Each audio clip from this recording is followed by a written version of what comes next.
നമസ്കാരം.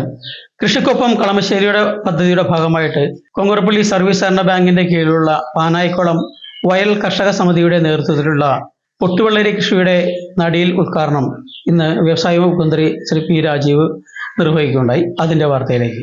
കൃഷിക്കൊപ്പം കളമശ്ശേരി വളരെ വ്യാപകമായി തന്നെ നാട് ഏറ്റെടുത്തിരിക്കുകയാണ്. ഇപ്പോൾ ഞാൻ വരുന്നത് കേരഗ്രാമം കടുങ്ങല്ലൂർ പഞ്ചായത്തിൽ ഉദ്ഘാടനം ചെയ്തിട്ടാണ്.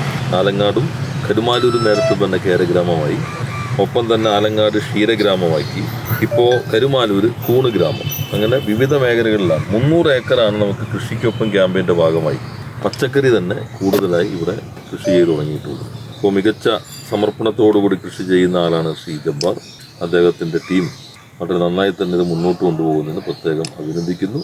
സൗജന്യമായി ഇപ്പോൾ തൊട്ടപ്പുറത്ത് തന്നെ ഉള്ള ശ്രീ തമ്പി, അദ്ദേഹമാണ് ഇതിന് സ്ഥലം നൽകിയിട്ടുള്ളത്. അദ്ദേഹത്തെ പ്രത്യേകം നന്ദി രേഖപ്പെടുത്തിക്കൊണ്ട് നിങ്ങളെല്ലാവരുടെ അനുമതിയോടുകൂടി ഈ നടീൽ ഉത്സവം ഉദ്ഘാടനം ചെയ്തതായി അറിയിച്ച് വാക്കുകൾ അവസാനിപ്പിക്കുന്നു. നന്ദി, നമസ്കാരം. നമ്മുടെ ഈ പൊട്ടുവെള്ളരി കൃഷിയുടെ വിത്ത് നട്ടുകൊണ്ടുള്ള ഉദ്ഘാടനം നിർവഹിക്കാൻ വേണ്ടി പോവുകയാണ്. നമ്മുടെ ഈ പഞ്ചായത്തിലെ ഏറ്റവും പ്രധാനപ്പെട്ട കർഷകരിൽ ഒരാളാണ് ജബ്ബാർ.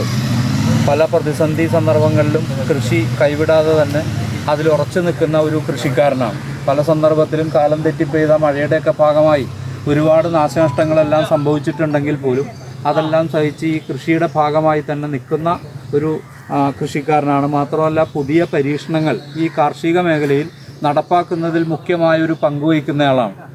എവിടെയെല്ലാം ഏതെല്ലാം തരത്തിലുള്ള കൃഷി രീതികൾ പുതുതായി വരുന്നോ അതെല്ലാം പഠിച്ച് മനസ്സിലാക്കി അത് നമ്മുടെ നാട്ടിൽ പ്രയോഗിക്കുന്നതിനാവശ്യമായിട്ടുള്ള നടപടി സ്വീകരിക്കുകയാണ്. പാനായിക്കുളത്ത് ഇപ്പോൾ വളരെ നല്ല നിലക്ക് എല്ലാ രീതികളും നല്ല ശാസ്ത്രീയ മാർഗങ്ങളും ഉപയോഗപ്പെടുത്തിക്കൊണ്ട് കൃഷി ചെയ്യുന്ന ഒരാളാണ്. വളരെയധികം സ്ഥലങ്ങളിൽ ഇപ്പോൾ ഒരു 4-5 തോട്ടങ്ങൾ എന്ന് വെച്ചാൽ കൃഷിയുടെ കാര്യത്തിൽ ഇപ്പോൾ ഡിപ്പെൻഡ് ചെയ്യാവുന്ന കർഷകരിൽ ഒരാളാണ് പാനായിക്കുളത്തുള്ളതിൽ ജബ്ബാർ. പിന്നെ മോഡേൺ കൃഷി രീതികളെല്ലാം ഇത് ചെയ്യാനുണ്ട്. പക്ഷെ അത് എത്രമാത്രം മറ്റു ഡിപ്പാർട്ട്മെന്റിൽ നിന്നൊക്കെ എത്രമാത്രം സപ്പോർട്ട് കിട്ടുന്നുണ്ടെന്ന് നമുക്കറിയില്ല. പലപ്പോഴും അത് നിരാശാപരമാണ്. കൊങ്ങരപ്പള്ളി ബാങ്ക് വളരെയധികം സഹകരിക്കുന്നുണ്ട്. പിന്നെ നമ്മുടെ മന്ത്രി രാജീവിന്റെ കൃഷിക്കൊപ്പം കളമശ്ശേരി എന്നുള്ള ഇതിൽ ഉള്ള ഗ്രൂപ്പാണ് നമ്മുടെ വയൽ കൂട്ടായ്മ. ഇതിൽ അതിന്റെ 10-25 മെമ്പർമാരുണ്ട്. അത്യാവശ്യം കൃഷികൾ നടന്നു വരുന്നുണ്ട്. ഇനിയും കുറെ നമ്മുടെ സർക്കാർ ഭാഗത്തുനിന്നോ അല്ലെങ്കിൽ ഏജൻസികളുടെ ഭാഗത്തുനിന്നോ സപ്പോർട്ട് കിട്ടിയാൽ മാത്രമേ ഇനി നമുക്ക് ഇവിടുത്തെ കൃഷി കൂടുതലായിട്ട് മുമ്പോട്ട് പോകുള്ളൂ. ഇപ്പൊ മൾട്ടി സീറ്റും ഇതും പ്രിസിഷൻ ഫാമിംഗ് ഒന്നും ഇപ്പൊ നമുക്ക് ഇവിടെ ഒരു പരിധി വരെ ഡെവലപ്പ് ചെയ്യാൻ കഴിഞ്ഞിട്ടുണ്ട് എന്നുള്ളതല്ലാണ്ട് അതിനപ്പുറത്തേക്കൊന്നും ഇപ്പൊ ഇവിടുത്തെ കാലാവസ്ഥ വലിയ പ്രശ്നമാണ്. ഇപ്പൊ ഇപ്പോഴും മഴ മാറാണ്ട് നിൽക്കുന്നത് കൊണ്ട് പച്ചക്കറിയൊക്കെ തുടങ്ങാനും ഇത് ചെയ്യാനൊന്നും പറ്റിയിട്ടില്ല. ഇനി ഏപ്രിൽ മാസത്തിൽ ചിലപ്പോൾ വീണ്ടും മഴ തുടങ്ങുകയാണെങ്കിൽ കൃഷിനാശമൊക്കെ സംഭവിക്കാം. പൊട്ടുവെള്ളരി കൃഷി എന്ന് പറഞ്ഞിട്ടുണ്ടെങ്കിൽ ഇപ്പോൾ ഞങ്ങള് മൾച്ചിങ് ഷീറ്റ് ഇട്ടിട്ടാണ് കൃഷി ചെയ്യണത്. മൾച്ചിങ് ഷീറ്റ് ഇടുമ്പോൾ അതിന് മുന്നോടിയായിട്ട് ഫസ്റ്റ് നമ്മൾ മണ്ണൊരുക്കണം.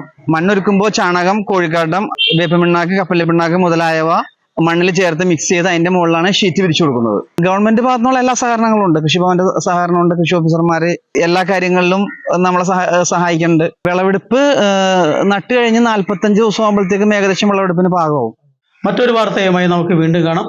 ലൈഫ് കൊച്ചിക്ക് വേണ്ടി ബാബു ആലുവ.